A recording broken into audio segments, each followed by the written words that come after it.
Hello, हमारे पंचकर्णक प्रतिष्ठा महामहोत्सव के अध्यक्ष महोदय श्रीमान संतोष कुमार जी अटारी वाले, अगर मेरी आवाज़ आप तक पहुंच रही है, सम्मान सहित आप आमंत्रित हैं मंच में आके स्थान ग्रहण करें।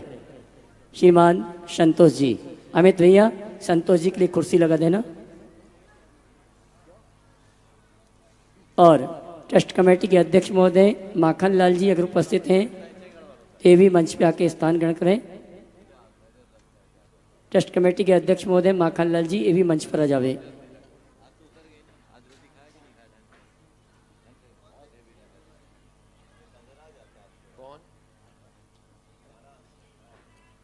दोनों हाथ उठा के जयकारा लगाएंगे।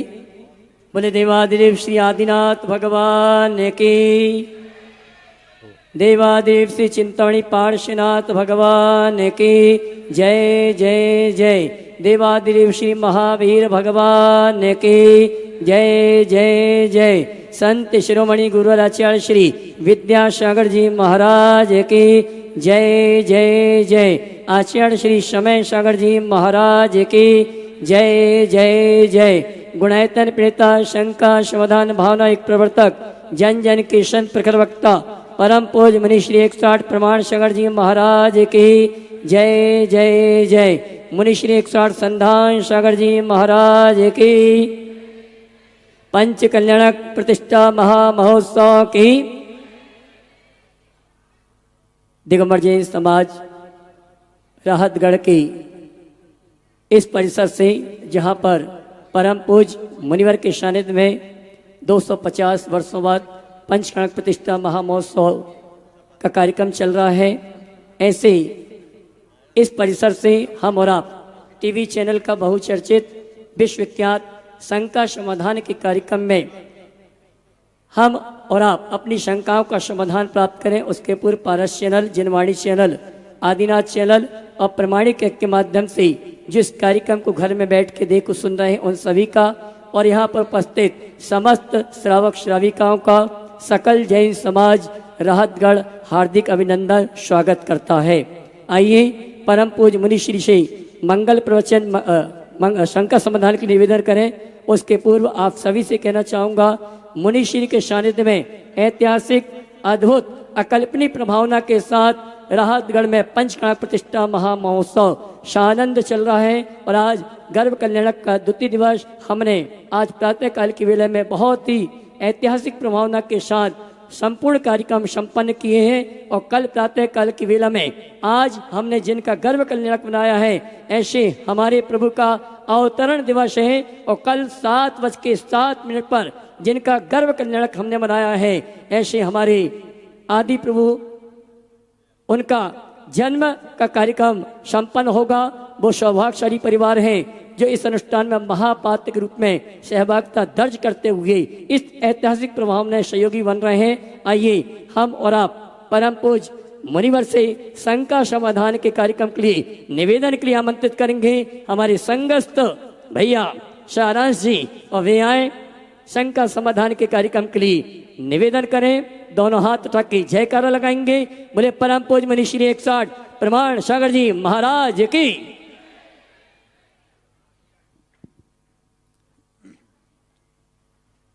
गुरुदेव के चरणों में करते हैं प्रणिपात इन शब्दों के साथ। जग के निर्हेतु हितकारी गुरुवर तुमको नम्र प्रणाम। धन्य आप हो गुरु प्रमाण जो करते सतत आत्मसंधान। जग के निर्हेतु उपकारी गुरुवर तुमको नम्र प्रणाम। धन्य आप हो गुरु प्रमाण जो करते सतत आत्मसंधान। यही प्रार्थना आदर पूर्वक समादर पूर्वक यही निवेदन। चिद्रूप का वह स्वरूप बता दो, मैं भी करूं आत्मसंवेदन। जगत दयालु श्री गुरुवर मार्ग बता दो अहो सुभग। रूप रहित रूपेश बन सकूं बाह्य जगत से होए विरत। सभी लोग हाथ जोड़ेंगे, मस्तक झुकाएंगे और मेरे साथ बोलेंगे, हे गुरुदेव नमोस्तु नमोस्तु नमोस्तु। अब हम आगे का करते हैं, आगे बढ़े क्रम उसके लिए करते हैं उपक्रम। चलते हैं परम पूज मुनिवर श्री संधान सागर जी महाराज के पास, लेकर यह आस कि हे महाराज श्री आपके माध्यम से यह सत्र प्राप्त करे गति और हम सब बन सके निशंकमति। नमोस्तु महाराज जी। राड का हटे अंश और ऐसे लगे हैं हमारे भाई सारांश। तो सारांश भाई की अभी आपने देखी पंक्तियां बहुत ही स्वयं रचते हैं। एक बार जोरदार ताली बजा दीजिए सारांश भैया के लिए।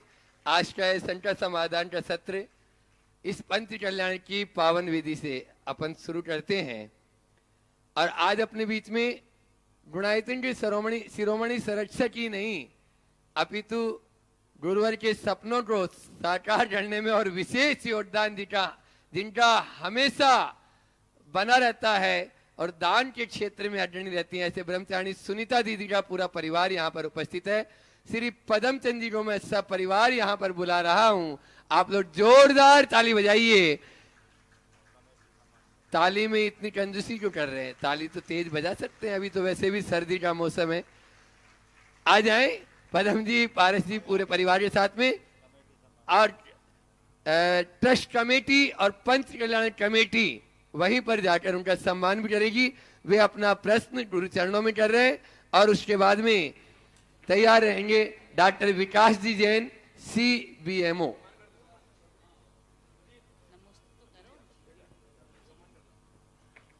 हेलो, महाराज जी के चरणों में त्रिवार नमोस्तु नमोस्तु नमोस्तु नमोस्तु। समस्त मुनि संघ के चरणों में 3 बार नमोस्तु नमोस्तु नमोस्तु। इच्छामी महाराज जी, इच्छामी इच्छामी। महाराज जी, हम अगर कोई बड़ा अनुष्ठान करने की सोच रहे और उसमें किसी प्रकार का विघ्न आ जाए तो हम उसको क्या माने, कैसे समझें और क्या करें? अंतराय कैसे टलेगा? यही समझो कि तुमसे कुछ और बड़ा होना है, इसलिए अभी विघ्न आ रहा। समझ, पॉजिटिव सोचो। ये क्यों सोचते विघ्न है? विघ्न तब आता है जब करने की सामर्थ्य खत्म हो जाए। समझ गए? समय काल टले तो मत सोचो कि टल रहा है, ये सोचो कुछ और आने वाला है और कुछ और अच्छा मिलने वाला है। चलो विलम्ब से सही, हम और बेहतर करेंगे, हमें और अच्छा मौका मिलेगा। और मुझे ऐसे ही लक्षण दिख रहे हैं कि तुम्हें कुछ और खास मिलने वाला है। एक बार इस पूरे परिवार का जोरदार अभिनंदन कर दीजिए। पुरुष वर्ग आ जाए आगे जल्दी से। हाँ दीदी, सुनीता दीदी कुछ पूछ रही? हाँ बोलो। गुरुवर के चरणों में नमोस्तु, मुनिराज के चरणों में नमोस्तु, छुल्लक जी के चरणों में इच्छा में। महाराज जी, अगर हमने कोई कार्य अच्छा करने का संकल्प लिया, वो संकल्प अगर हमारा पूर्ण नहीं होता है तो फिर उसमें हमें अगर संक्लेश परिणाम होते हैं तो ये हमें कितना राग देश का कारण या कर्म बंध का कारण? मैंने अभी क्या बोला? संक्लेश क्यों होते हैं? तब होते हैं जब हम नेगेटिव सोचते हैं। अगर आप विशुद्धि रखोगे, पॉजिटिव सोचोगे, विशुद्धि बढ़ जाएगी। ये क्यों सोच रहे कि अभी टल गया? ये क्यों नहीं सोच रहे कि और अच्छा मिलने वाला है? समझ गए? संक्लेश खत्म। सोच बदलोगे, संक्लेश मिटेगा। सोच में ही संक्लेश है और सोच में ही विशुद्धि। नमस्ते। हाँ, doctor Vikas ji Jain, chief block medical officer अपने बीच में, वे अपना प्रश्न गुरु चरणों में करें और उसके बाद में वहीं पे दे दो, वहीं माइक दे दो। उनके साथ में पूरी टीम हो जाए जो इस पंच कल्याण प्रतिष्ठा महामहोत्सव में भी अपनी बहुत अच्छी भागीदारी निभा रहे हैं। डॉक्टर चाहत जी वो भी वहीं पहुंच जाए और भी जो डॉक्टर साहब हैं सभी एक साथ हो जाए और आप लोग जोरदार ताली से पूरे इस मेडिकल टीम का स्वागत कर दें। और उसके बाद में तैयार रहेंगी कीर्ति जी जैन, बेगमगंज। नमोस्तु महाराज जी। हम सभी चिकित्सकों की ओर से महाराज जी के चरणों में नमोस्तु नमोस्तु नमोस्तु। छुल्लक के चरणों में इच्छामी इच्छामी इच्छामी। महाराज जी, हम सभी चिकित्सक की एक शंका है, मतलब मार्गदर्शन चाहते हैं कि बोलिए। इतने वर्षों से हम सब चिकित्सा सेवा में लगे हुए हैं, तो इसका क्या हमें कुछ पुण्य मिलेगा? और हम ऐसा क्या कार्य करें कि हम इसको बेहतर और से बेहतर बना सकें? अगर कोई चिकित्सक चिकित्सा की सेवा कर रहा है तो वो पुण्य का भागी होगा। और सेवा के नाम पर धंधा कर रहा है और विशुद्धतया धंधा है, तो वहाँ कई बार पाप भी आ सकता है। जी महाराज। चिकित्सा को एक श्रेष्ठ कर्म कहा। हमारे शास्त्रों में एक चिकित्सक को प्राणाचार्य का संबोधन दिया है, उसे भगवान का प्रतिनिधि माना है, क्योंकि वह व्यक्ति के प्राणों की रक्षा करता है। निश्चित वृत्ति लाभ अर्थात परिवार चलाने के लिए जीविका तो उससे जुड़ी है, लेकिन उसमें अगर नैतिकता के मानदंडों के अनुकूल कार्य हो रहा है तो वो सेवा है। पर जिस तरह आज व्यवसायीकरण हो गया तो ये प्रोफेशन बन गया, विशुद्धतया व्यवसाय। और जब व्यवसाय होता है तो हर व्यवसाय के गुण दोष होते हैं, उसी के अनुरूप उसका परिणाम जुड़ता है। और यदि हम विशुद्ध भावना से भरकर कोई काम करेंगे तो पुण्य का लाभ होगा।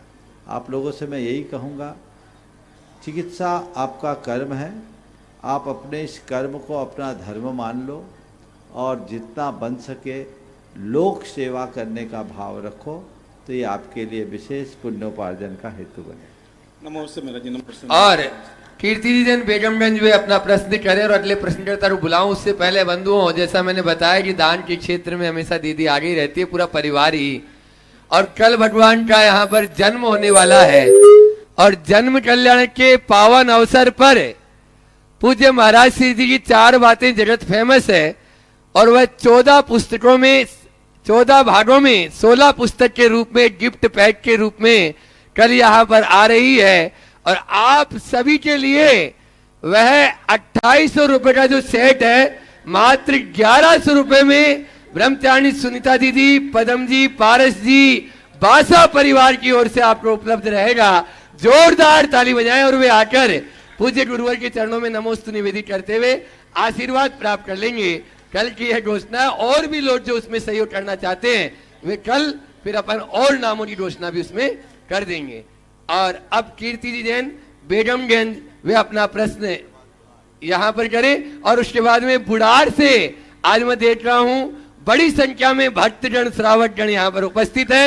वे अपना निवेदन और अपना प्रश्न मनीष जी गुणायतन ट्रस्टी के साथ वे अपना निवेदन और प्रश्न करेंगे। मुनिराज के चरणों में बारंबार नमोस्तु नमोस्तु नमोस्तु। महाराज श्री कहते हैं बच्चों के छोटे छोटे नियम एक दिन बड़े हो जाते हैं, पर क्या इन नियमों में भी अतिचार अनाचार का ध्यान बच्चों को दिलाना चाहिए? कृपया अतिचार अनाचार का स्वरूप समझाएं। बहुत अच्छी बात आपने की, बच्चों को नियम के लिए प्रेरित करना और उसके साथ नियमों के प्रति निष्ठा जगाना।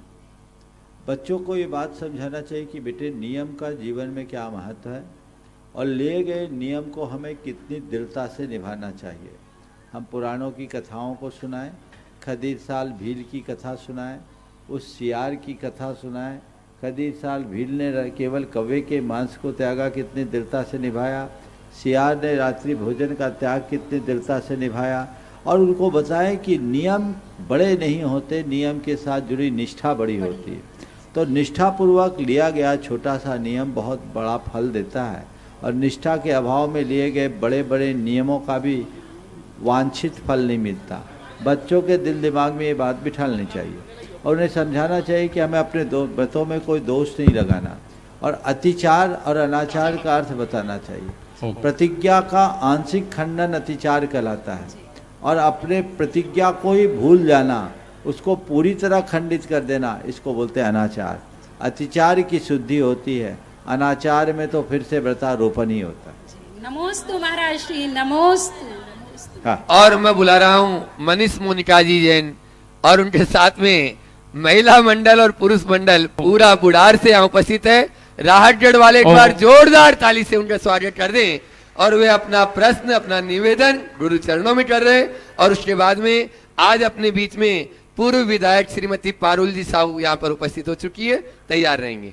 संसार में पतित था गुरु ने उठाया, अज्ञान का तिमिर था गुरु ने हटाया।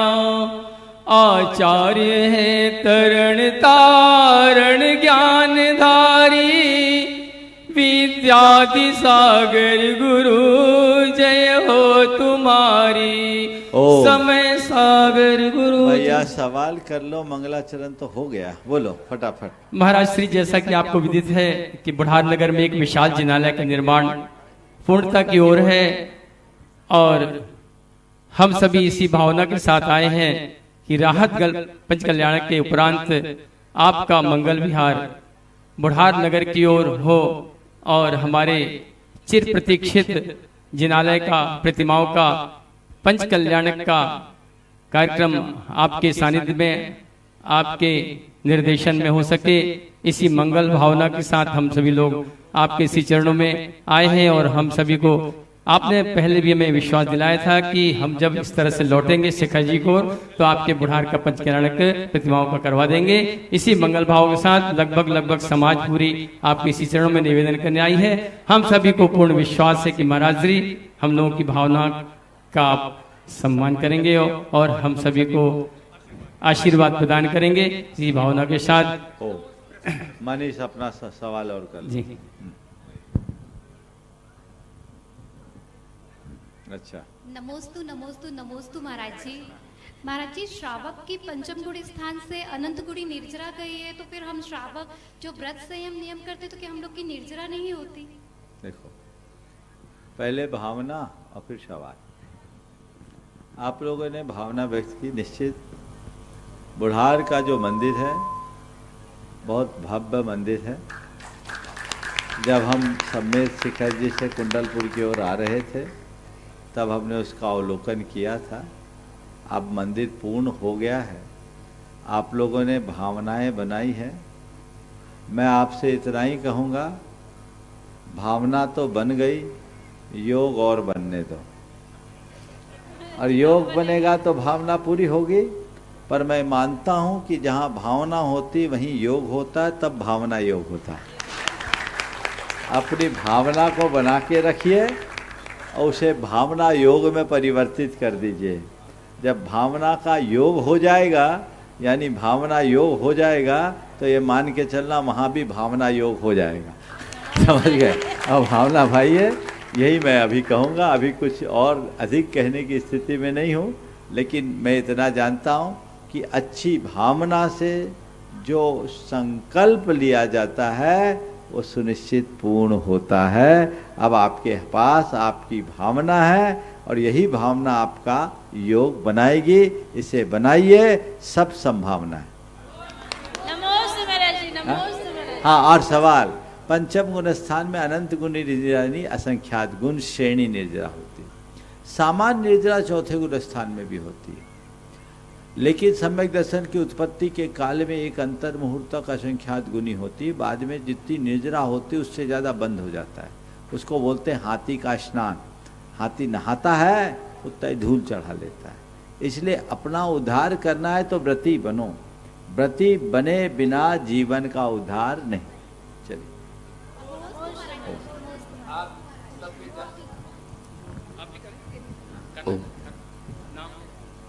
पूर्व विधायक पारुल जी साहब अपने बीच में है और वे गुरु चरणों में नमोस्तु निवेदित करते हुए अपना आशीर्वाद, गुरुवर का आशीर्वाद प्राप्त कर रही है।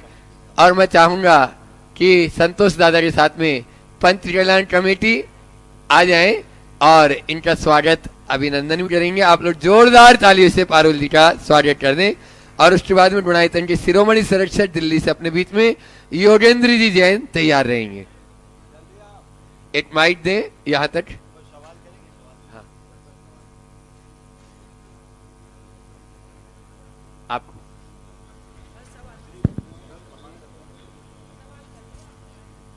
आचार्य श्री के चरणों में सादर नमन और प्रणाम करती हूँ। मैं सबसे पहले तो आपका आभार और धन्यवाद भी करना चाहूँगी कि आप राहतगढ़ में विराजमान हुए। और दूसरी बात, 2018 में जब मैं विधायक थी तो मुझसे एक मीडिया बंधु ने पूछा, क्योंकि सेंट्रल गवर्नमेंट ने अर्बन डेवलपमेंट मिनिस्ट्री ने एक स्टडी की थी क्राइम रिकॉर्ड ब्यूरो से। उसमें ये पाया गया था कि सागर देश भर में सबसे सुरक्षित सिटी है रहने के लिए।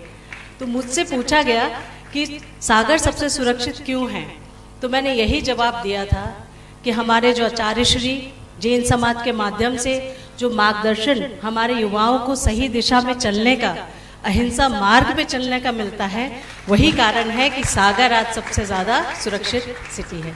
तो उसके लिए बहुत बहुत आपका धन्यवाद और आभार।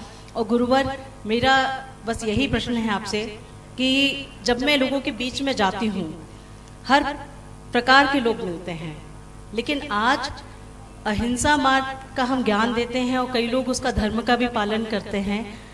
उनके मन में ये विचार आता है कि जो धर्म का पालन नहीं कर रहे हैं, अहिंसा मार्ग पर नहीं चल रहे हैं, कहीं ना कहीं वो ऊंचाइयां छू रहे हैं, दूसरों को जो प्रताड़ित कर रहे हैं फिर भी आगे बढ़ रहे हैं। तो उनके मन में जब ये विचार आता है कि हम सही मार्ग पे हैं, धर्म के मार्ग पे हैं, अहिंसा के मार्ग पे हैं, तो कहीं ना कहीं कुछ कष्ट क्यों है, इसका समाधान गुरुजी दीजिए। बहुत अच्छा सवाल है। आज से 2 दिन पहले भी इससे मिलता जुलता सवाल था।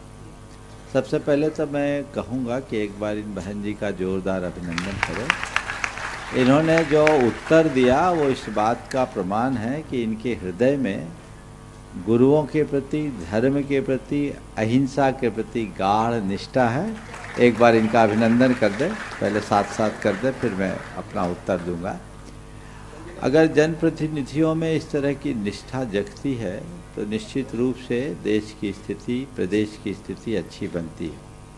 आपने जो सवाल किया है कि अहिंसा का या धर्म का पालन करने के बाद भी व्यक्ति पीछे रह जाता है और जो उससे विमुख है वो आगे बढ़ जाते हैं, मैं इस विषय में पुनः दोहराना चाहूँगा कि सच्चे अर्थों में धर्म का पालन करने वाला ही सुरक्षित रहता है, आगे बढ़ता है, अधर्म के मार्ग में चलने वाला नहीं। अधर्म के मार्ग पर चलने वाला फैल भले जाए, फल नहीं सकता। अधर्म तुम्हें फैलाव देगा पर फलेगा नहीं। जिन लोगों को आप आगे बढ़ते देख रहे हैं उनके जीवन में अंतर उतर कर देखने की कोशिश करें। उनके अंदर कितना तनाव, भय, चिंता और आशंका भरी है। कदम कदम पर तो कैसे बढ़ रहे हैं मालूम? ये लोग कैसे लोग हैं? ये वे लोग हैं जो ब्रांडेड जूता पहने हैं, लेकिन वो जूता उनको काट रहा है।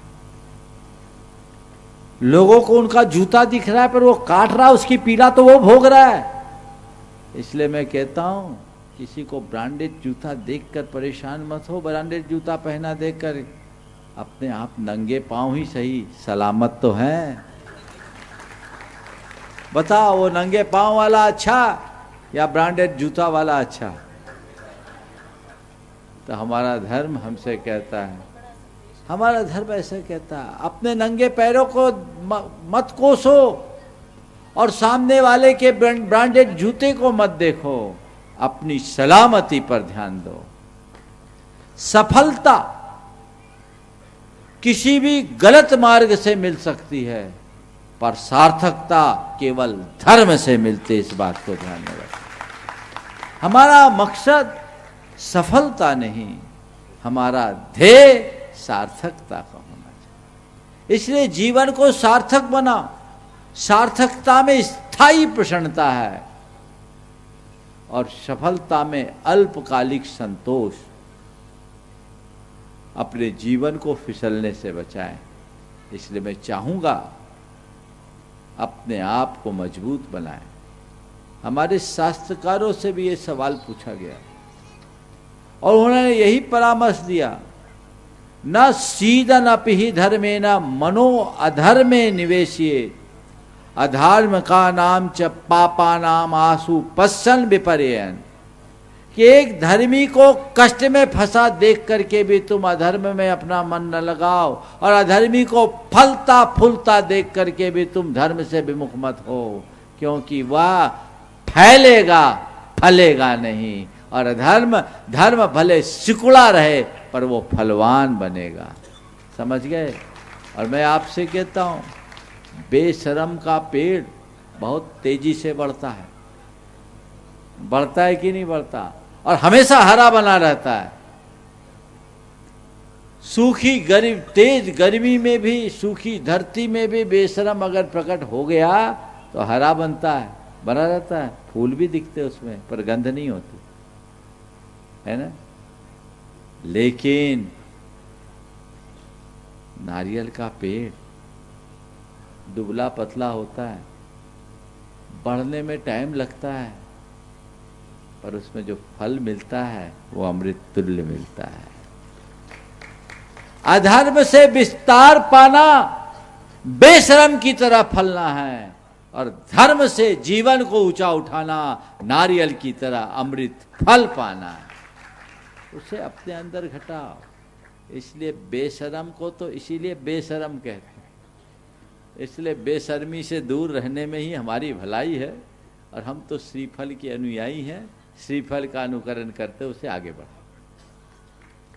एक बार जोरदार तालियों से फिर से पारुल जी साहू का स्वागत कर दें। और उसके बाद में आज अपने बीच में गुणायतन की शिरोमणि सरक छठ अनन्य गुरुवत दिल्ली से योगेंद्र जी जैन उपस्थित हैं। आप उनका जोरदार ताली से स्वागत करें। और मैं चाहूंगा पंच कल्याण कमेटी और ट्रस्ट कमेटी जाकर वहीं पर उनका स्वागत करेंगी। योगेंद्र भी अपना प्रश्न गुरु चरणों में कर रहे हैं। और उसके बाद में राहतगढ़ की बालिका मंडल एक साथ तैयार रहेंगी। प्रश्न बहुत सारे हैं, लाइन भी लंबी है। 2 प्रश्नों का भी चांस देते हैं, फिर और आगे देखेंगे। सम्मान कर दो फटाफट। हाँ, योगेंद्र भी आप प्रश्न करें। मेरा प्रश्न एयर पोल्यूशन पे है। पिछले कुछ सालों से ये समस्या खासकर से नॉर्थ इंडिया में और विंटर्स के मंथ में बहुत सीवियर हुई है, और इस साल तो इसने एक बहुत विकराल रूप धारण किया है। कुछ स्टडीज़ ये कहती हैं कि एवरेज लाइफ एक्सपेक्टेंसी से 5 से 6 साल हम लोगों के अगर यही स्थिति रही तो कम हो जाएंगे। और अब इसका जो असर बच्चों पे और बुजुर्गों पे काफ़ी ज़्यादा देखने लगा है दिल्ली जैसे शहरों में। मैं आपसे ये मार्गदर्शन चाहूँगा कि एक तो हम अपनी सुरक्षा के लिए इसके लिए क्या करें, और दूसरा जैन समाज ऐसा क्या करे कि ये समस्या अगर बढ़े नहीं तो कम से कम थोड़ी कम जरूर हो जाए। देखिए, पर्यावरण और जलवायु परिवर्तन की जो बात है ये बहुत गंभीर है।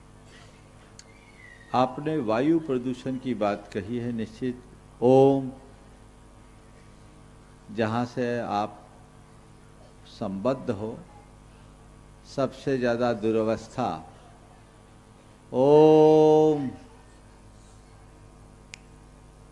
माइक भेजवा दूं? सबसे ज़्यादा दुर्वस्था दिल्ली में। ये बहुत गंभीर चिंता का विषय है। सबसे पहले इस प्रदूषण के कारणों को जानकर उसके निवारण का प्रयास करना चाहिए। दिल्ली के प्रदूषण में वहाँ जनसंख्या की बहुलता तो एक कारण है ही, पर कहते हैं कि पराली का जो जलाने की क्रिया है वह भी एक बड़ा कारण है। जो भी प्रदूषण उत्पन्न करने वाले निमित्त हैं उन पर नियंत्रण का पूर्ण प्रयास करना चाहिए और समाज में जागरूकता का संदेश फैलाना चाहिए। जैन दर्शन तो शुरू से इस बात का हिमायती है और इस तरह की क्रिया को अनर्थ दंड निरूपित करते हुए महापाप कहा है। हमें ऐसी पापात्मक प्रवृत्तियों से बचना चाहिए। दूसरी बात, जो रक्षात्मक प्रावधान है उन्हें यथासंभव अपनाना चाहिए। इसके लिए ये भी बताया कि कुछ विशेष प्रकार के पौधे अगर आप अपने घरों में लगाएं तो उससे आपको पर्याप्त मात्रा में ऑक्सीजन मिलते रहे और आपके घर के वातावरण की वायुमंडल की शुद्धि हो सकती है। मुझे ध्यान है आज से 5 साल पहले या 4 साल पहले इंडिया टीवी के जो आज की बात कहते हैं रजत जी शर्मा, उनका कोई एक क्लिप मुझे दिखाया था। आप उसे देखिए, उसमें 5-7 विशिष्ट पौधों का नाम उनने बताया था कि इन पौधों को लोगों को अपने घरों में लगाना चाहिए। मुझे उनके नाम स्मरण में नहीं है, लेकिन इनकी जानकारी लेनी चाहिए और उन सब का प्रचार प्रसार करना चाहिए। उसमें से कुछ पौधे ऐसे जो कमरे के अंदर भी रखे जा सकते हैं। तो ये जो भी संभावनाएं हैं, इसकी जानकारी एकत्रित करके लोगों तक इसे पहुंचाना चाहिए, ताकि इस संकट से अपने आप को बचा सके। क्योंकि ये मैं कहूँ कि दिल्ली छोड़ दो तो ये अव्यवहारिक बात होगी, पर मैं ये जरूर कह सकता हूँ कि दिल्ली वालों को मोड़ दो तो बहुत बड़ी बात हो जाएगी। लोग मुड़े, अच्छी दिशा में मुड़े, एक रचनात्मक दृष्टि रखे, प्रदूषण कारक कार्यों से बचे। आजकल हर घर में एयर कंडीशन है, अन्य भी अनेक ऐसे निमित्त हैं, गाड़ियों का प्रयोग, निजी वाहनों का अंधाधुंध प्रयोग, जो कार्बन हम सर्वत्र फैला रहे हैं, वो जो कारण है, इन सब कारणों को गंभीरता से विचार कर जो भी इसके कारगर उपाय हैं उन्हें हमें तैयार करना चाहिए और व्यापक स्तर पर उसका प्रचार प्रसार करना चाहिए। नमोस्तु। बालिका मंडल राहतगढ़, उसमें सृष्टि जैन और श्रेया जैन ये अभी अपना प्रश्न करेंगी, यहाँ उपस्थित है। एक साथ खड़े हो जाएं सभी और 2 प्रश्न कर रहे हैं। और उसके बाद में आज सागर से मैं देख रहा हूँ ऋषभ जी बांद्री और सट्टू भैया यहाँ उपस्थित है अपनी पूरी टीम के साथ में। वे तैयार रहेंगे और अपना प्रश्न गुरु चरणों में करेंगे। महाराज श्री के चरणों में मेरा बारंबार नमोस्तु। महाराज श्री, मेरा प्रश्न है, परिवर्तन संसार का नियम है, तो हमें ठोकर खा के आगे बढ़ना चाहिए या फिर समय के साथ परिवर्तित हो जाना चाहिए? देखो, परिवर्तन संसार का नियम है, पर एक परिवर्तन है जो प्रकृति कराती, कल भी मैंने कहा था, और एक परिवर्तन है जो हम अपने प्रयत्नों से करते हैं। प्रकृति का परिवर्तन स्वाभाविक है, वो होगा ही। बचपन से यौवन तक आ गई हो, कल प्रौढ़ावस्था को पार करके बूढ़ी हो जाओगी, फिर मर जाओगी। ये तो परिवर्तन सबका होना ही है, एक दिन सबका होना। ये क्या है? लेकिन हम अपने भाव और बर्ताव में, हम अपने स्वभाव में, हम अपने चिंतन में, हम अपने विचारों में जो परिवर्तन लाते हैं, ये परिवर्तन पुरुषार्थगत परिवर्तन है और यही हमारे जीवन की उपलब्धि है, जिसे हमें अंदर से घटित करना चाहिए। ये बदलाव अपने अंदर लाइए। अब रहा सवाल, ठोकर खा करके परिवर्तित हो, या दूसरी लाइन क्या बोला आपने? ठोकर खा के परिवर्तित होना चाहिए या फिर समय के साथ?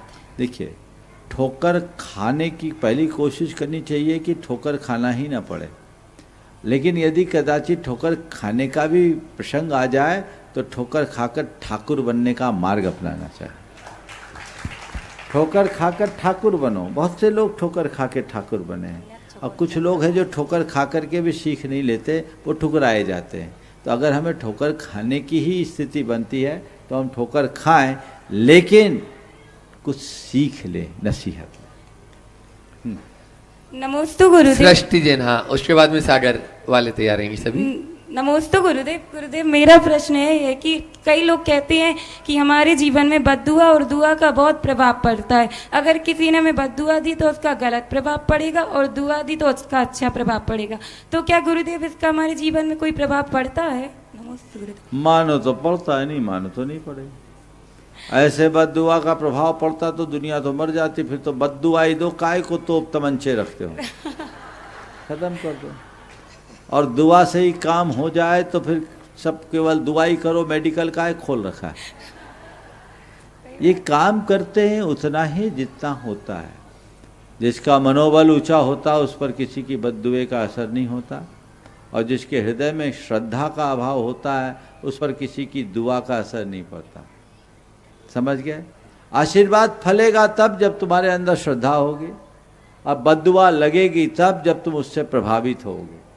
अपने हृदय में श्रद्धा जगाओ ताकि दुआ और आशीर्वाद फल सके, और अपने मन को इतना मजबूत बनाओ कि बद्दुआओं का कोई असर न पड़े। नमस्ते। ऋषभ जी बांद्री, सुरेंद्र भैया, सट्टू भैया और उपकार एजेंसी प्रेमचंद जी और साथीगण, एक बार जोरदार ताली बजा दीजिए। दूसरे भी ऋषभ है ना, ये ऋषभ जी लालू साड़ी में टोपा है। हाँ चलो। और इसके बाद में स्वाध्याय कल्याण मित्र स्वाध्याय परिवार तैयार रहेंगे। एक बार वहीं पर इन लोगों का भी सम्मान कर दीजिए वहीं पर, और एक सवाल भी कर लेंगे। आ जाइए। महाराज जी के चरणों में बारंबार नमोस्तु। राजेश संजय आप जी भी आ के जाओ। चरणों में इच्छामी। महाराज जी एक निवेदन और एक प्रश्न। महाराज जी निवेदन ये है, सागर किनारे आप आ चुके हैं और इस सागर वाले प्यासे हैं। सागर में महाराज जी चरण पड़े और घर घर हम लोगों के पवित्र हों, घरों में भी हमारे चरण पड़े, यही भावना महाराज जी। महाराज जी प्रश्न ये है, हम लोग अब 60 पार हो गए हैं, महाराज जी शरीर में कोई ना कोई रोग आ गए, 2-4 गोली खाए बिना दिन नहीं निकलता। अब अपना कल्याण किस तरीके से करें, कैसे धर्म के मार्ग पे और क्रियापूर्वक आगे बढ़े। एक बार जोरदार करतल ध्वनि से सभी का सम्मान कर दीजिए, फटाक से सब लोग मिलकर।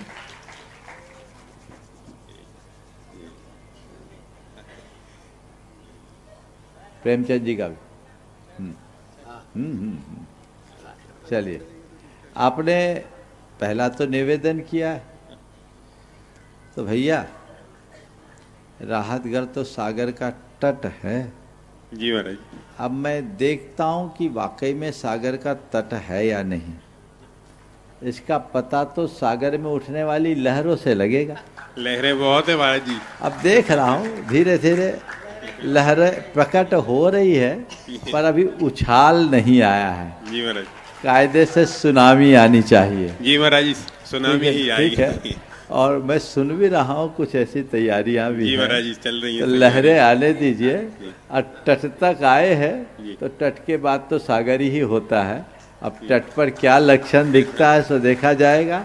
भावनाएं भाइये, जो होगा समय बताएगा। और हमारे गुरुदेव ने तो सागर को हम लोगों के नाम से लगा दिया है, तो सागर तो लगा ही हुआ है, सोचने की बात नहीं। आपने जो सवाल किया कि उम्र के इस पड़ाव में हम अपना कल्याण कैसे करें, मैं इस बात से प्रमुदित हूं कि कम से कम आप लोगों के मन में कल्याण के भाव तो आए। ज़्यादातर लोगों का तो गोरख धंधे में ही चित्त उलझा रहता है, बल्कि उम्र ढलने के बाद उनकी आसक्ति और बढ़ती।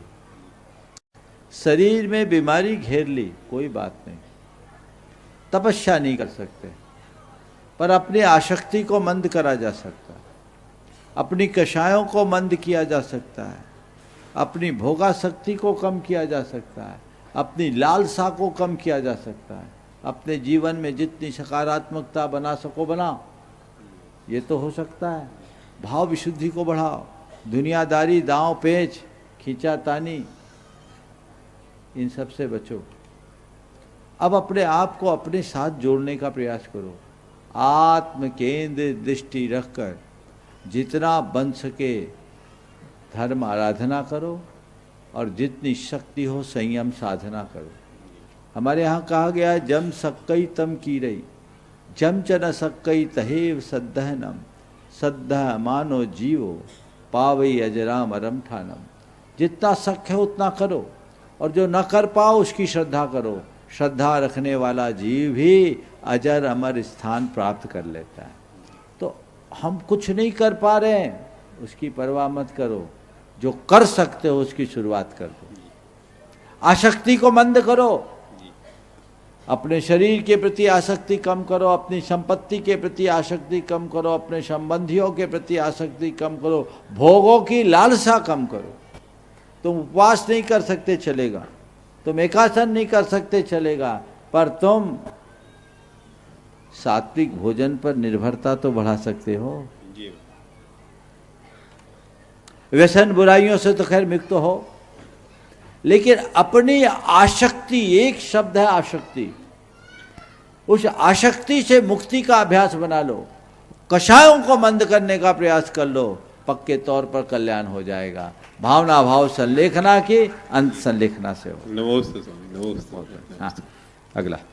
और कल्याण मित्र स्वाध्याय परिवार राहतगढ़, उससे आज पूछ रही है प्रश्न बहन यशिका जैन। ये पहले नाम बोल दिया ना आपने। अरे बोलो पहले तुम अपना नाम बोलो। नमोस्तु महाराज श्री। हाँ महाराज श्री, राहतगढ़ में जब आचार्य भगवान 2016 में आगमन हुआ था, उस समय महाराज श्री हथकरघा का उद्घाटन किया और उन्होंने अपने वक्तव्य में एक शब्द बोला मुझे शीघ्र सक्रिय सम्यक दर्शन की प्राप्ति हो। तो भगवान ऐसी क्या है सक्रिय सम्यक दर्शन की महिमा, आप बताने की कृपा करें। नमोस्तु देखिए, भगवान। सक्रिय सम्यक दर्शन गुरुदेव के द्वारा एक नई उपस्थापना है। शास्त्रों में सम्यक दर्शन की बात तो आती, लेकिन सक्रिय सम्यक दर्शन हमारे गुरुदेव की एक अद्भुत उपस्थापना है। सम्यक दर्शन होना, वैयक्तिक स्तर पर उसका अनुपालन करना, ये सम्यक दर्शन है। और सम्यक दर्शन पाकर अनेक लोगों के हृदय में सम्यक का बीजारोपण कर देना सक्रिय सम्यक दर्शन है। नमोस्तु महाराज। अनेकों के हृदय में बीजारोपण कर देना। 2016 में यही सवाल मुझसे किसी ने अजमेर में किया था। वो हथकरघा में काम करने वाला एक भाई था, उसने पूछा था कि गुरुदेव ने सक्रिय सम्यक दर्शन कहा है, क्या कहूँ। उस समय तो वो उत्तर मेरे मन में नहीं आया था जो आज दे रहा हूँ, लेकिन आज मुझे ये समझ में आया कि गुरुदेव की इसमें बड़ी उदात्त दृष्टि थी। धर्म को केवल व्यक्तिगत साधना मत बनाओ, धर्म को अपने जीवन का प्रवाह बना दो, जो तुम्हारे साथ औरों को भी उसमें अवगाहित कर सके। तो ये सक्रिय सम्यक दर्शन, गुरुदेव एक एक शब्द जो बोलते हैं बहुत गहराई से बोलते हैं। तो सक्रिय सम्यक दर्शन का अर्थ यही है। आज जिनको इस तरह से रोजगार आदि के अवसर मिल रहे हैं, उनके हृदय में अहिंसा के अनुपालन का भाव जग रहा है, उनके जीवन में शाकाहार और सदाचार के प्रति लगाव हो रहा है, वे अपनी आत्मा को जान करके वीतरागता की ओर अग्रसर हो रहे हैं, तो मैं मानता हूँ ये सब सम्यक दर्शन की ही भूमिका बन रही है। और यदि और लोगों में भी यही भूमिका बन गई तो ये तुम्हारा सम्यक दर्शन सक्रिय सम्यक दर्शन की श्रेणी में आएगा। मैं एक बार बहुत सोच रहा था कि गुरुदेव को क्या पड़ी इन सब चीज़ों, जो बिना कपड़ों वाला वो कपड़ा क्यों बनवा रहा है। बहुत लोगों के मन में आया था। मैं गुरुदेव के प्रति बड़ा श्रद्धालु रहा और समर्पित भी रहा, आज भी हूँ, लेकिन उनकी बातों पर विचार करता था। बस इतना तो जानता था कि गुरुदेव जो कहेंगे वो गलत नहीं कहेंगे और जो करेंगे वो गलत नहीं करेंगे। श्रद्धा में कोई कमी नहीं थी, लेकिन मन में तो आता था कि सवाल क्या है और कोई पूछ ले तो क्या बताऊं। मैंने इस पर बहुत गंभीरता से विचार भी किया, तो मुझे लगा कि केवल अपने कल्याण तक की सोचना, धर्म को सीमित करना है और कल्याण के मार्ग को बढ़ाए रखना, यही धर्म की सच्ची प्रभावना है। और वे आचार्य थे। आचार्य के लिए रोज आप मंगलाष्टक में एक विशेषण बोलते हैं, आचार्या जिन शासनोन्नति करा। बस इतना ही रुको। आचार्या, आचार्या, जोर से तो बोलो, आचार्या, आचार्य, आचार्य जिन शासनोन्नति करा। तो जो जिन शासन की उन्नति करे वो आचार्य। प्रधानमंत्री माननीय नरेंद्र मोदी जी गुरुदेव के चरणों में नतमस्तक हुए, क्यों हुए? आचार्य विद्यासागर की इसी उदात्त दृष्टि के कारण हुए। उनने जो अपने उद्गार प्रकट किए, क्यों किए? आचार्य विद्यासागर की इसी उदात्त दृष्टि के कारण किए। तो वैसी दृष्टि अंतरंग में प्रकट होनी चाहिए। तो ये निश्चित सक्रिय सम्यक दर्शन है और आप सबको चाहिए कि इसे आगे बढ़ाने में अपना उत्कृष्टतम योगदान दे। हाँ, कल की बात भी बोल देता हूँ। अभी मुझसे जब मैं मंच पे आया तो मुझसे कहा गया कि महाराज जी यहाँ गुरुदेव ने हथकरघा की स्थापना की और ये भाव था कि 108 हथकरघा लगने चाहिए, 27 पर सिमट गए। तो मैंने कहा कोई चिंता मत करो, कल भगवान का जन्म होगा वो पूरा हो जाएगा। अब इसे टास्क ले लो और कल जो शेष रह गया है उस कार्य को पूरा करने का लक्ष्य आप लोगों को रखना चाहिए। तभी आप पर गुरुदेव का परोक्ष आशीर्वाद भी बरसेगा। प्रत्यक्ष तो आपने खूब लिया, अगर उनके अभियान को आगे बढ़ाओगे तो ऊपर से भी बहुत दिव्य आशीर्वाद की वृष्टि आप सब पर होगी। और मुझे पूरा भरोसा है राहतगढ़ वाले कभी पीछे रहने वाले नहीं हैं। अच्छा है, भूमिका अभी बन गई, कल आपको मेहनत कम करनी पड़ेगी। चलिए। कल्याण मित्र स्वाध्याय परिवार से बहन यशिका जैन, ये वो परिवार है जो अभी तक हनी भैया आपके राहतगढ़ में थे और अब वे एलच सुरुण सागर जी महाराज जी बन चुके हैं। तो मोहन जी में ऐसे परिवार के लिए जोरदार ताली। वे अपना प्रश्न गुरु चरणों में कर रही हैं और उसके बाद में भाई अतिशय जैन स्वाध्याय परिवार से। नमोस्तु महर्षि, 25 वर्ष तक हमारे साथ रहने वाले हमारे भाई ने दीक्षा को स्वीकार कर लिया। महर्षि, मोहवशात पुरानी बातें हमें बहुत याद आती हैं। पूज्य गुरुदेव, इस स्थिति में हमारा क्या कर्तव्य है? भगवान, क्या हमारे अधिक मोह से उनकी चर्या में किसी प्रकार की बाधा आती है? कृपया गुरुदेव हमारा मार्गदर्शन करें ताकि हम भी उनके बैराग मार्ग में सहयोगी बन सके। नमोस्तु महर्षि। देखो, ये तुम्हारा बड़ा सौभाग्य है कि तुम्हारे ही भाई आज पूज्य मार्ग को अंगीकार किए। तुम्हें इसका गर्व होना चाहिए। और गर्व है कि नहीं, पहले ये बता। हाँ है। अब रहा सवाल मोह का, तो मोह तो शत्रु, उसी को तो जीतना है। वो किस मार्ग में गए? मोक्ष मार्ग में। और मोक्ष मार्ग किसको कहते हैं? जिसमें मोह का क्षय हो, उसका नाम मोक्ष मार्ग है। तो मोह का क्षय करने वाले मार्ग में वो लगे हैं और तुम उसी मोह को पुष्ट कर रही हो। तो तुम उनकी बहन होगी कि शत्रु? बोलो। वो मोह को अपना शत्रु माने और शत्रु को नष्ट करने के युद्ध में गए। और कोई व्यक्ति अपने शत्रु से लड़ने के लिए युद्ध में जाए और उसके घर वाले उसी शत्रु को गले लगाए, तो बोलो वो घर वाले बंधु हैं कि बंधक हैं? बोलो। बोलो तो। बंधक। तो क्या बनना है, बंधु की बंधक? बोलो। बंधु बनना है तो बंधु बनो, और सच्चे बंधु बनो कि जिस मोक्ष मार्ग में वो गए हैं, मोह को अपना शत्रु मान करके ही तो उसके निवारण के लिए निकले हैं ना। तो हम शत्रु का अंत करेंगे, हम शत्रु को पास फटकने नहीं देंगे, उसको बिल्कुल भी घास नहीं डालेंगे। शत्रु आएगा, कहेगा हल्ला मत कर, अभी तो वो गए, हम भी सोच रहे हैं।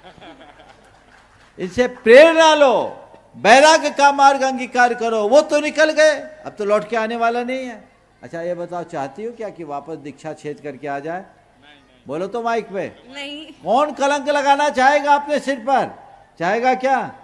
तो बस प्रेरणा लो, मोह भाव को मिटाओ, ज्ञान भाव को जगाओ, अंदर अपने अंदर ज्ञान जगाओ।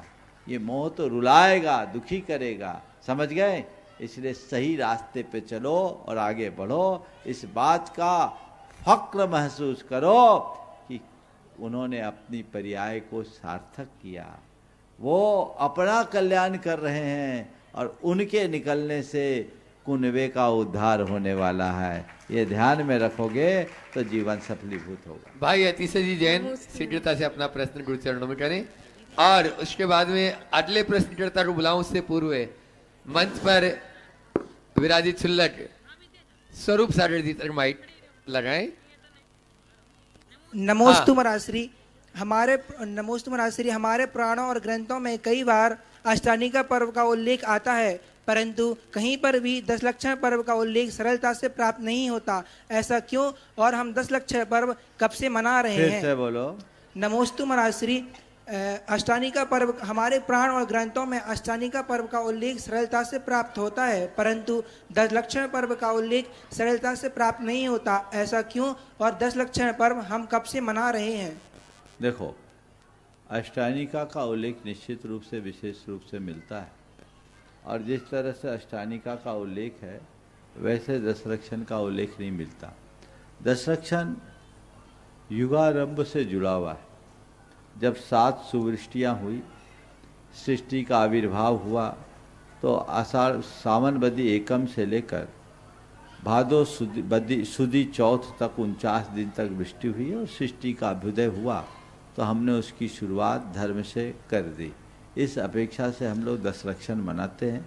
10 लक्षण व्रत का भी विधान शास्त्रों में मिलता है। अष्टानिका में चूंकि 10 लक्षण मनुष्यों द्वारा मनाए जाते हैं और अष्टानिका देवों के द्वारा मनाया जाता है, तो तो देवों ने ज़्यादा ब्रांडिंग कर दी है कार्तिक की, अष्टानिका की, इसलिए अष्टानिका ज़्यादा प्रसिद्ध हो गया। जिसमें देवता शामिल हो जाए तो वो प्रसिद्ध होगा ही, जो केवल मनुष्यों के हाथ में रहेगा उसकी प्रसिद्धि कम हो गई। लेकिन बताऊं, अष्टानिका वाले तो केवल आराधक होंगे, 10 लक्षण वाले साधक होते हैं। अष्टानिका मुख्य रूप से तुम गृहस्थों की है और 10 लक्षण हम मुनियों की। 10 धर्म का सही पालन कौन करता है? तो 10 लक्षण वाले साधक, अष्टानिका वाले आराधक। जो आराधना करे वो देव और जो साधना करे वो मनुष्य है। आराधना से शुद्धि होती, सुबह बोला था, आराधना से शुद्धि और साधना से सिद्धि। क्या चाहिए? क्या चाहिए? क्या चाहिए? पर सिद्धि ऐसे नहीं मिलेगी, पहले शुद्धि फिर सिद्धि। चलिए, नमोस्तु महाराज। और अगले प्रश्नकर्ता संदेश जी चटनी तैयार रहेंगे। उससे पहले मंच पर गुरुवर के बगीचे के एक पुष्प छुल्लक स्वरूप सागर जी अपने प्रश्न द्वारा आप सबको लाभान्वित कर रहे हैं। फिर संदेश जी कटनी तैयार है। मुनिद्वय के चरणों में बारंबार नमोस्तु। महर्षि, इस बात का तो सभी को इस बात पर श्रद्धान है कि पाप को छोड़ने से मोक्ष की प्राप्ति होती है। मोक्ष मार्ग पाप के त्याग का नाम है। लेकिन महर्षि, इस भव में या जब तक हम संसार में हैं तब तक पाप छोड़ने से क्या लाभ होता है? क्योंकि आजकल लोग धार्मिक क्रियाओं में तो उत्साहित रहते हैं लेकिन पाप छोड़ने के नाम पे पीछे हटते हैं। बहुत अच्छा सवाल किया। पाप छोड़ने से मोक्ष मिलता है, यह परोक्ष फल है। पर पाप छोड़ने से संताप मिटता है, यह प्रत्यक्ष फल है। तुम जितना पाप करोगे उतनी आकुलता होगी और जितना पाप छोड़ोगे उतने निराकुल होगे। तो पाप मुक्त जीवन जियो। मैं आपसे पूछता हूँ, एक हिंसा करने वाला ज्यादा शांत रहता है या अहिंसक ज्यादा शांत होता है? बोलो। एक गुस्सा करने वाला ज्यादा खुश रहता है या क्षमा रखने वाला ज्यादा खुश रहता है? बोलो। एक भोगी विलासी के अंदर ज्यादा सुख होता है या एक संतोषी के अंदर ज्यादा सुख होता है? तो बोलो, पाप छोड़ने से निराकुलता आती है कि नहीं? पाप छोड़ने से संताप मिटता है कि नहीं? तो अपने जीवन को निश्चिंतता के साथ जीना चाहते हो, अपने जीवन को निराकुलता के साथ जीना चाहते हो, अपने जीवन को संताप मुक्त रखना चाहते हो और अपने जीवन को सदाबहार प्रसन्न बनाए रखना चाहते हो, तो एक ही काम है, पापों का परित्याग। संदेश जी कटनी अपने बीच में। महाराज जी कुछ और बोलना चाह रहे क्या?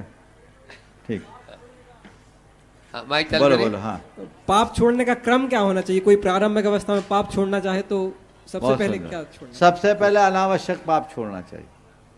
ऐसा पाप जिसके बिना तुम्हारा काम आसानी से चल सकता है, उस अनावश्यक पाप से बचो। फिजूल के कार्यों से बचो। अनावश्यक पाप, फालतू काम से बचो, फालतू बात से बचो, फालतू खर्चे से बचो।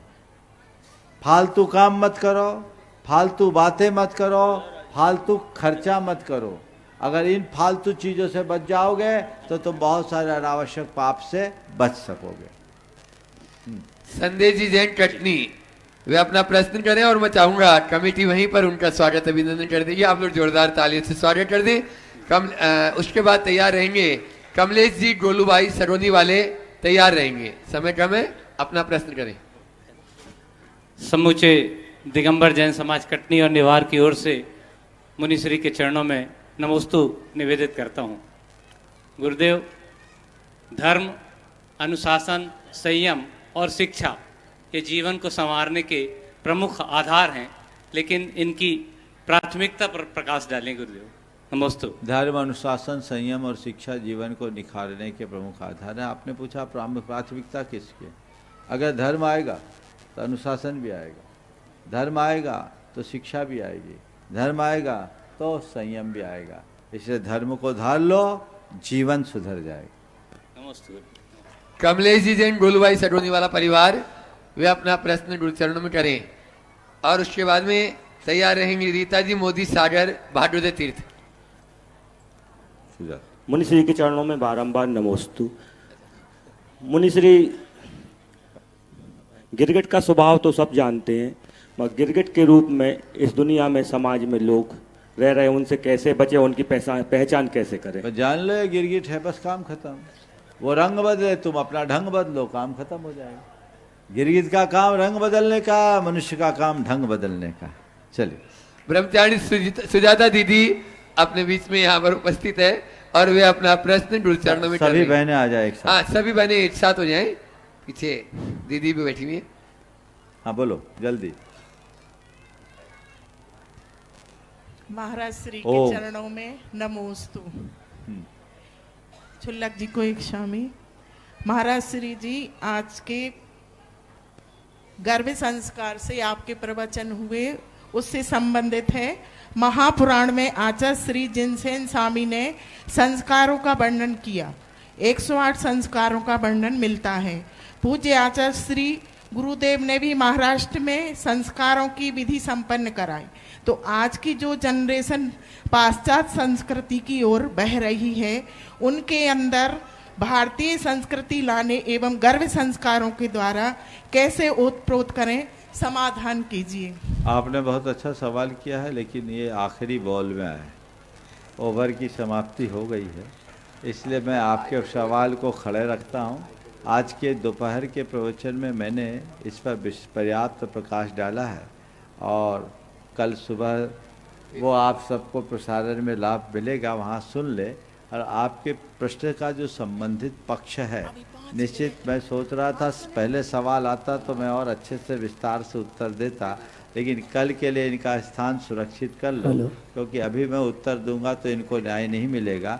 आधा मिनट 20 सेकेंड का समय है। कल के जन्म कल्याण का समय भर बता दो कितने बजे होना है भगवान का जन्म और शोभा यात्रा का समय। कल प्रातःकाल 7:07 पर जिनका गर्भ कल्याणक हमने बनाया उनका जन्म कल्याणक होगा और 11:30 बजे से जन्म कल्याणक की शोभा यात्रा प्रारंभ होगी, जो नगर के मुख्य मार्गों से होती है पांडुशिला पे पहुंचेगी और 1800 से अभिषेक का कार्यक्रम। प्रवचन 9 बजे से। जी, प्रवचन 9 बजे। चलिए, हो गया।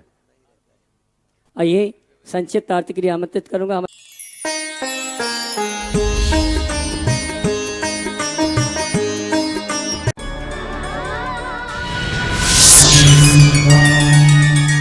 हर सुबह